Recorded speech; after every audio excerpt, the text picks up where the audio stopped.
Life teaches us painful lessons, and that goes for narcissists too. And one of those lessons that narcissists have to experience, they may not learn from it because they struggle to learn from their errors, but they still experience it, is when they push somebody away who they didn't really mean to.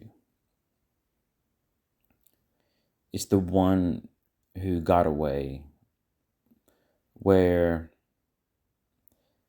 the narcissist did or said something to push the person away, but actually the narcissist was not done with that person yet. The person still had a role to play, but now they're not there. The one who got away is that good supply who was gone too soon, and it was the result of the narcissist's stupidity. Someone with plenty of rich supply still on offer. Someone who was still committed, devoted to the narcissist. But the narcissist played a dangerous game, which was they wanted to garner just a bit more of a boost of supply from testing the person's loyalty. So they pushed them just a bit too far. They would have needed that ego boost, so they would have tested you, pretending, of course, you didn't matter, that you were replaceable, because they wanted to watch you beg to stay. For them to stay, they wanted to watch you feel the devastation which would possibly be your life without them. So they would have tested you, put you through that. But for the one who got away, that person will not have responded as expected. They didn't respond to the test the way the narcissist wanted, but instead, they just accepted what the narcissist said. If the narcissist said, I don't care about you, I don't think this is working out, the person would have said, fine. It's done. Because narcissists like to bluff, and the person called it and said, okay, your wish is my command.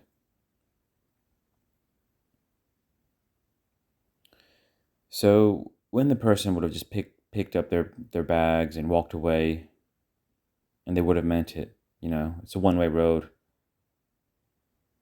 And the narcissist realizes it's a one-way road and they can't sway the person back.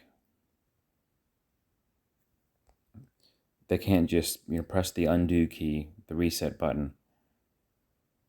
That's where their world, at least in that moment, it really caves in on them.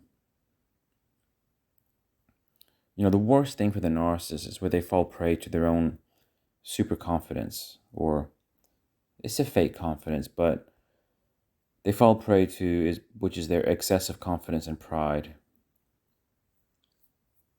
And then comes the bit of denial. We're like, oh shit, this person's gone.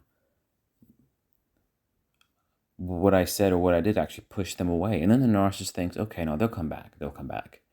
So the narcissist waits. The narcissist just expects the person to come back, which is natural, because that's what denial does. It doesn't allow you to see the truth. So you make an excuse. You create this alternative scenario where things are actually okay. So the narcissist often won't even chase at first when they push this person away. They'll just wait and see, expecting the person to come back. But the person doesn't come back. And the narcissist waits. And they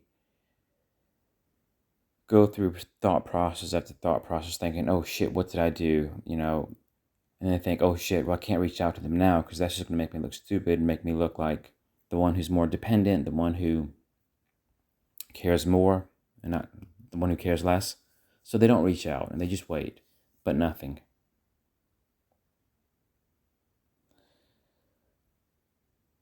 And of course, it throws them into this very powerful downward cycle where they're just trying to work out where they went wrong, how that happened, but at the same time not wanting to accept it. Because that means that they underestimated you and they overestimated their own confidence and abilities, and neither of those two lands well with them. The fact that not everybody's wrapped around their finger is not easy for them to accept, especially when they thought they had read you correctly and they thought you were wrapped around their finger. Of course, they know not everybody's wrapped around their fingers, but they only really get close to people in romantic relationships if they think the person is, and they would have judged you were, but then you proved them wrong.